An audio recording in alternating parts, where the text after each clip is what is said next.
Tom ने cigarette खत्म होते ही उसे घास पर फेंका और घास जैसे डरकर तुरंत पीछे हट गई। ये अजीब नजारा देखकर वो घबरा भी गया और उत्सुक भी हो उठा। उसने तुरंत हाथ बढ़ाकर जमीन को छुआ तो उसे मिट्टी कुछ अलग सी लगी। उसने फावड़ा उठाया और जोर से खोदना शुरू किया, लेकिन नीचे सामान्य मिट्टी नहीं थी, बल्कि वहां कई पीले रंग के अजीब से चिपचिपे पदार्थ जैसे टुकड़े थे। मामला और भी अजीब लगने लगा तो उसने जल्दी से अपनी पत्नी लिसा को बुलाया और गाड़ी से औजार लाने को कहा। दोनों मिलकर और गहराई में खोदने लगे, क्योंकि वो जानना चाहते थे कि नीचे आखिर दफन क्या है। लेकिन वो छोटे से बगीचे में कितना भी खोद लें, उन्हें कुछ साफ जवाब नहीं मिला। लिसा थककर जब रुकने ही वाली थी, तभी चारों तरफ से एक तीखी अजीब सी चीख सुनाई दी। ऐसी आवाज जो उन्होंने पहले कभी नहीं सुनी थी, जैसे किसी दूसरी ही दुनिया से आ रही हो। टॉम भागकर सीढ़ी ले आया और आवाज का पता लगाने के लिए छत पर चढ़ गया। लेकिन छत पर पहुंचते ही उसका शरीर ठंडा पड़ गया, क्योंकि दूर दूर तक एक जैसी कतारों में वही घर एक के बाद एक अंत तक फैले हुए थे। टॉम का चेहरा उतर गया। उसे समझ नहीं आया कि ये आखिर कौन सी जगह है। उसे 1 महीना पहले की बात याद आई, जब वो और लिसा अपना पहला घर खरीदने के इरादे से एक रियल एस्टेट ऑफिस पहुंचे थे। वहां उन्हें एक मार्क नाम का एजेंट मिला, जो अपने प्रोजेक्ट की जमकर तारीफ कर रहा था।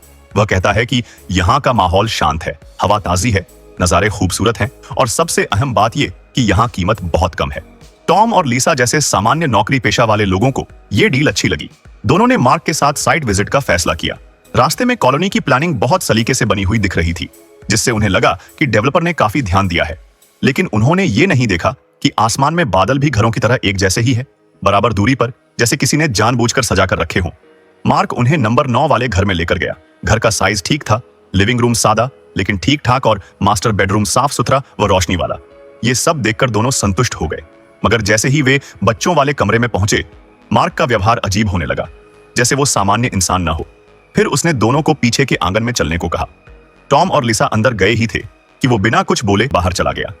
लिसा ने और जानकारी पूछने के लिए पीछे देखा तो मार्क कहीं नहीं था। और भी हैरानी की बात तो यह थी कि घर के बाहर उसकी कार भी नहीं थी। उसके पहले के अजीब व्यवहार को याद करके दोनों घबराए नहीं और वहां से निकलने का फैसला किया। लेकिन चाहे वे जितनी बार उस जगह से निकलने की कोशिश करते, हर बार घूम फिरकर वापस उसी 9 नंबर वाले घर के सामने आ जाते। टॉम ने सोचा शायद लिसा को रास्ता याद नहीं है, इसीलिए उसने खुद ड्राइव करके देखा, पर हर बार नतीजा वही रहा। बार बार वो वहीं चक्कर लगाते रहे और हमेशा वे उसी 9 नंबर वाले घर पर लौट आते। ऐसा करते करते रात हो गई और कार का फ्यूल भी खत्म हो गया। लेकिन वे अभी तक उस कॉलोनी से बाहर नहीं निकल पाए थे और कार फिर से ठीक उसी घर के सामने आकर रुक गई। मोबाइल में पहले ही नेटवर्क नहीं था, मतलब बाहर की दुनिया से अब उनका संपर्क भी पूरी तरह कट चुका था। इसी दौरान घबराकर लिसा कार से उतरकर जोर जोर से मदद के लिए चिल्लाई, लेकिन जवाब में सिर्फ उसकी अपनी आवाज ही गूंज रही थी। इतनी बड़ी कॉलोनी में बस सन्नाटे के अलावा कुछ नहीं था। वहीं दिन भर की भागदौड़ के बाद वो दोनों थक चुके थे और भूखे भी थे, इसीलिए मजबूरी में उन्होंने उसी घर में रात बिताने का फैसला किया। किस्मत से उन्हें फ्रिज में स्ट्रॉबेरी और एक शैंपेन की बोतल मिल गई। इसी के साथ स्ट्रॉबेरी में कोई भी स्वाद नहीं था, लेकिन कम से कम उनकी भूख थोड़ी तो शांत हुई।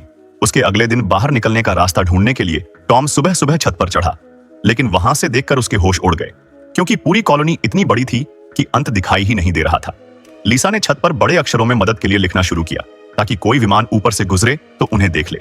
लेकिन आसमान भी जैसे मरा हुआ था, न कोई पक्षी न कोई हलचल। उन्हें ऐसा लग रहा था जैसे इस पूरे इलाके में बस वे दोनों ही जीवित हों। जल्दी निकलने के लिए टॉम ने तय किया कि वे सूरज की दिशा में सीधी लाइन में चलते रहेंगे। दोनों एक एक करके घरों की दीवारें लांघते गए और रास्ते में न जाने कितने एक जैसी विला उन्होंने पीछे छोड़ दिए। सूरज डूब चुका था। दोनों थकान से चूर हो चुके थे, लेकिन फिर भी उस अजीब कॉलोनी से बाहर नहीं निकल पाए। तभी लिसा ने एक दीवार पार की और देखा कि बगल वाले घर में लाइट जल रही है। दोनों उम्मीद में खुश हुए कि शायद वहां कोई इंसान हो, लेकिन उनकी ये खुशी ज्यादा देर तक नहीं टिक सकी, क्योंकि जैसे ही वो दोनों घर के अंदर गए, उन्हें एहसास हुआ कि वो फिर से अपने 9 नंबर वाले घर के अंदर खड़े हैं। लेकिन इस बार घर के बाहर रोड पर उन्हें एक बॉक्स मिला, जिसके अंदर खाने पीने का सामान और जरूरी चीजें भरी थीं। ये देखकर टॉम का शक यकीन में बदल गया कि किसी ने उन्हें यहाँ कैद कर लिया है। उसने गुस्से में बॉक्स को घर में अंदर ले जाकर फाड़ दिया और उसके टुकड़े को जलाकर उससे घर में आग लगा दी, ताकि धुएं से कोई मदद के लिए आए। लेकिन रात भर में वो पूरा घर जल गया, पर कोई नहीं आया, न कोई बचाव दल, न वो शख्स जिसने यह सब रचा था। थके हारे दोनों नींद में डूब गए। सुबह जब लिसा जागी तो घर के बाहर फिर एक बॉक्स था, लेकिन इस बार उसके अंदर एक नवजात बच्चा था और उस बॉक्स पर कुछ अजीब निर्देश लिखे थे। इस बच्चे की परवरिश करो और आजादी पाओ। लिसा उस मासूम को छोड़ नहीं पाई, इसीलिए उसने और टॉम ने तय किया कि वे उसे पालेंगे। मगर उन्हें पता नहीं था कि ये नेक फैसला उनके जीवन को नरक में बदल देगा, क्योंकि उस बच्चे की बढ़ने की गति असामान्य थी। 100 दिनों के अंदर वो एक छोटे नवजात बच्चे से लगभग 7 साल का बड़ा बच्चा बन गया। और जब भी वो भूखा या गुस्से में होता तो वो इतना भयानक और अजीब तरीके से चीखता जो बिल्कुल भी इंसानी बच्चे जैसी आवाज नहीं थी। और भी अजीब बात यह थी कि उसे कार्टून या खिलौनों में जरा भी दिलचस्पी नहीं थी। उसका ज्यादातर समय टीवी देखने में जाता था, जिस पर सिर्फ काले सफेद अजीब तरह के पैटर्न चलते रहते थे, जिनको वो टकटकी लगाए देखता रहता था, जैसे किसी अज्ञात संकेत को पढ़ रहा हो। इस सब से टॉम और लिसा दोनों बहुत परेशान होने लगे। टॉम के मन में तो अब उस लड़के के प्रति नफरत पैदा होने लगी। एक दिन जब लड़का पसंद का खाना न मिलने पर लगातार चिल्लाने लगा तो टॉम का गुस्सा फूट पड़ा। उसने उसे उठाया और गाड़ी में बंद कर दिया, लिसा की मिन्नतों की परवाह किए बिना। टॉम को लगा शायद वो इस तरह उस रहस्यमयी ताकत को बाहर आने पर मजबूर कर देगा जो उनके साथ खेल रही थी। लेकिन लिसा का दिल नहीं माना। उसने गाड़ी का दरवाजा खोला और बच्चे को बाहर निकाल लिया। इससे टॉम लिसा से बहुत नाराज हो गया और उन दोनों के रिश्ते में दूरियां आने लगी। अब टॉम दिन भर बस खुद में गुम रहने लगा, बगीचे में गड्ढा खोदता, वहीं मिट्टी में सोकर आराम करता। इसी दौरान लिसा अकेली बच्चे की देखभाल करती रही। डर और बेचैनी के बावजूद वो अब भी मानती थी कि शायद उस मुक्ति वाली बात में सच्चाई है। फिर एक सुबह बच्चा अचानक गायब हो गया।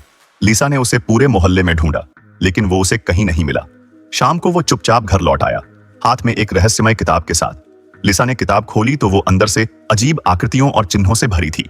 उसने लड़के से पूछा, ये कहां से लाए? तो लड़का बस मुस्कुराया। लिसा ने एक चाल चली। उसने खेल खेल में सच्चाई जानने की कोशिश की। उसने बच्चे से खुद के और टॉम के हाव भाव नकल करने को कहा। जब भी वो सही नकल करता, लिसा उसे खुश होकर शाबाशी देती। धीरे धीरे बच्चे की सतर्कता कम हुई। फिर लिसा ने कहा, अब जरा उस व्यक्ति की नकल करो जिसने तुम्हें आज वो किताब दी। लेकिन तभी अगले पल उसके सामने जो दृश्य आया, उसे देखकर उसकी रूह कांप गई। उसी पल उसे एहसास हुआ कि ये कोई इंसान नहीं है। इसी तरह 3 महीने बीत जाते हैं और अब वो बच्चा एक जवान युवक बन चुका था। टॉम और लिसा अब भी उसी जाल में फंसे थे और चाहकर भी उस इलाके से बाहर नहीं निकल पाए थे।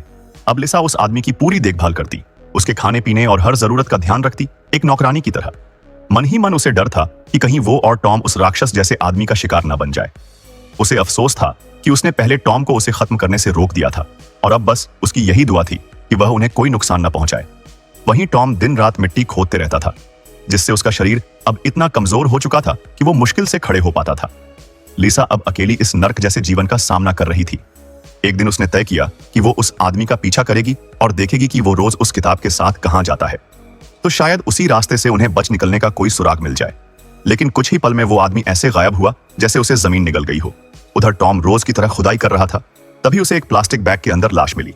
घबराकर वो बाहर निकला और लिसा को बताने भागा, मगर लगातार मेहनत, भूख और मानसिक दबाव के कारण उसका शरीर अब जवाब दे चुका था, जिससे वो वहीं सड़क किनारे गिर पड़ा। इसी दौरान लिसा वहां पहुंच गई और उसे सहारा देकर घर के अंदर ले जाने लगी, लेकिन दरवाजा अंदर से बंद था और उस सनकी जीव ने लिसा की एक नहीं सुनी। लिसा ने बार बार दरवाजा पीटा, पर अंदर से कोई जवाब नहीं मिला। उसे मजबूरन टॉम के साथ कार में ही रात गुजारनी पड़ी।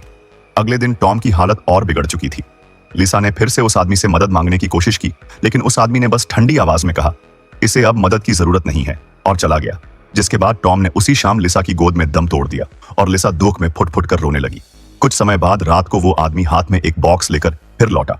लिसा को लगा उसमें उनकी मदद का कोई सामान होगा, लेकिन जब उसने उस बॉक्स के अंदर देखा तो वो पूरी तरह टूट गई, क्योंकि उसमें वही अजीब लाश रखने वाली प्लास्टिक की थैली थी। इसके बाद उस आदमी ने शांत चेहरे से टॉम की लाश को उस थैली में डाला और उसी गड्ढे में फेंक दिया जिसे टॉम ने खुद अपने हाथों से खोदा था। ये सब देखकर लिसा की आखिरी उम्मीद भी खत्म हो गई और वो सुन्न पड़ गई। अगली सुबह उसने तय किया कि वो इस जीव को मारकर टॉम की मौत का बदला लेगी। इसके लिए वो कार में छुपी रही और उसका इंतजार करने लगी।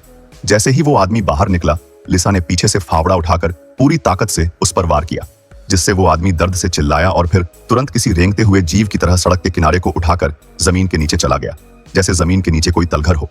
लिसा भी उसका पीछा करते हुए अंदर चली गई और उसने नीचे जो देखा उससे उसकी सांसें थम गई। वो खूनी लाल रंग का कमरा था, जहां एक छोटा लड़का बैठा टीवी देख रहा था। उस टीवी पर भी वही अजीब आकृतियां चल रही थीं और कमरा भी बिल्कुल उसी जैसा था जैसा उसका खुद का घर था। लिसा कुछ समझ पाती उससे पहले ही उसके पैरों के नीचे की जमीन अचानक पिघलने लगी और वो उसमें धंसती चली गई। कमरे बदलते गए। कभी वो दूसरे परिवारों को देखती जो उसी तरह कैद थे, कभी नए घर, नए चेहरे, सब उसी जाल में फंसे हुए थे। आखिर में वो भी फिर से अपने उसी नंबर 9 वाले घर में आ गिरी। थकी, टूटी, निराश लिसा बाहर निकली और वहीं गिर पड़ी। ये सब देखकर उसे पता लग चुका था कि वो अब कभी इस जगह से बाहर नहीं निकल पाएगी और आजादी के संदेश का मतलब जीवन से मुक्ति था। कुछ समय बाद उस इंसान जैसे दिखने वाले अज्ञात जीव ने लिसा के अधमरे शरीर को भी उसी प्लास्टिक थैली में पैक कर दिया और टॉम के साथ उसी गड्ढे में डालकर उस गड्ढे को भर दिया, जिसके साथ ही साथ तुरंत वहां की जमीन पर वापस से हरी घास उग गई, जैसे कुछ हुआ ही ना हो। कहानी का अंत वहीं पहुंच गया जहां से सब शुरू हुआ था। वो आदमी उसी सेल्स ऑफिस में पहुंचा जहां एजेंट मार्क अब बूढ़ा हो चुका था और अपने जीवन के आखिरी पलों में था। वो आदमी उसके सामने खड़ा होता है और मार्क धीमी सांसों में अपना नेम टैग निकालकर उसे देता है और मर जाता है। वो आदमी उस नेम टैग को अपने सीने पर लगाता है और ड्रार से एक नई थैली और रसीद निकालता है। इसके बाद वो मार्क के शरीर को उस थैली में डालकर उसे किसी कपड़े की तरह रोल कर देता है और उसे एक दूसरे ड्रार में डाल देता है। अब वही नया सेल्स एजेंट बन चुका था और तभी दरवाजे से एक नया जोड़ा मुस्कुराते हुए घर खरीदने आता है और इसी के साथ ये मूवी यहीं पर खत्म हो जाती है। हम आशा करते हैं कि आपको ये कहानी पसंद आई होगी। अगर आई हो तो हमारे वीडियो को लाइक जरूर करें और आपके अपने चैनल ग्लोबल साइन हिंदी को सब्सक्राइब करके हमें सपोर्ट करें और ऐसी ही दिलचस्प कहानियों के लिए बेल आइकन भी दबाएं ताकि कोई भी नया वीडियो आपसे मिस ना हो जाए।